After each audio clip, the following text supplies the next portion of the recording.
Majelis Kehormatan Mahkamah Konstitusi memutuskan Hakim Anwar Usman melanggar etik. Putusan ini berkaitan dengan pernyataan Anwar Usman dalam konferensi pers pada November tahun lalu tentang pencopotannya sebagai Ketua MK. Majelis Kehormatan Mahkamah Konstitusi menjatuhkan sanksi berupa teguran tertulis kepada Hakim Anwar Usman. Putusan ini menindaklanjuti laporan dari Advokat Ziko Simanjuntak dan 2 mahasiswa yang menyoroti pernyataan Hakim Anwar Usman dalam konvers November tahun 2023. Dalam konvers itu, Anwar menanggapi pencopotannya dari posisi Ketua MK oleh Majelis Kehormatan Mahkamah Konstitusi akibat putusan 90 tentang batas usia Capres-Cawapres. Saat itu Anwar menyoroti upaya politisasi yang menjadikannya objek berbagai putusan MK.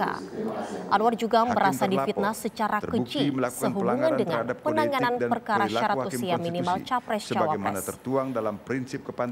Putusan Kamis siang kemarin dibacakan oleh Ketua Majelis Kehormatan MK, Dewa Gede Palguna. Menjatuhkan sanksi berupa teguran tertulis kepada hakim terlapor. Demikian diputus dalam rapat majelis mengingat Undang-Undang Nomor 24 Tahun 2003 tentang Mahkamah Konstitusi yang telah diubah terakhir dengan Undang-Undang Nomor 7 Tahun 2020 tentang perubahan ketiga atas Undang-Undang Nomor 24 Tahun 2003 tentang Mahkamah Konstitusi dan Peraturan Mahkamah Konstitusi Nomor 1 Tahun 2023 tentang Majelis Kehormatan Mahkamah Konstitusi menyatakan 1. Hakim terlapor terbukti melakukan pelanggaran terhadap kode etik dan perilaku hakim konstitusi sebagaimana tertuang dalam prinsip kepantasan dan kesopanan butir penerapan angka 1 dan angka 2 Sabta Karsa Utama.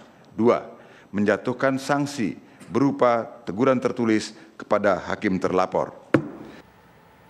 Ya pemirsa, sidang perdana perkara perselisihan hasil pemilihan umum Pemilu 2024 digelar di Mahkamah Konstitusi. Mahkamah Konstitusi menggelar sidang perdana sengketa Pilpres 2024. Pasangan calon dari pihak penggugat, yakni Anies Baswedan Muhaimin Iskandar dan Ganjar Pranowo Mahfud MD menghadiri sidang di Gedung Mahkamah Konstitusi Jakarta. Sidang sengketa hasil Pilpres atas perkara yang didaftarkan oleh paslon nomor urut 1 Anies dan Muhaimin dimulai sejak pagi dengan agenda pemeriksaan pendahuluan. Sedangkan sidang atas perkara yang didaftarkan oleh paslon nomor urut 3 Ganjar Mahfud dimulai pada pukul 13 waktu Indonesia Barat. Anies menyoroti proses Pilpres 2024 lalu termasuk beberapa dugaan yang menurutnya sebagai pelanggaran. Sementara Ganjar mengatakan, gugatan bukan hanya soal kecurangan saja, namun adanya penyalahgunaan kekuasaan, sedangkan Mahfud MD meminta MK mengambil langkah hukum.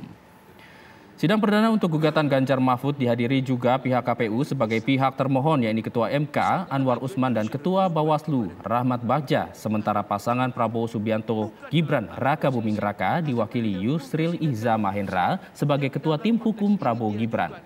Sebelumnya Mahkamah Konstitusi telah menerima ratusan permohonan gugatan perselisihan hasil pemilihan umum.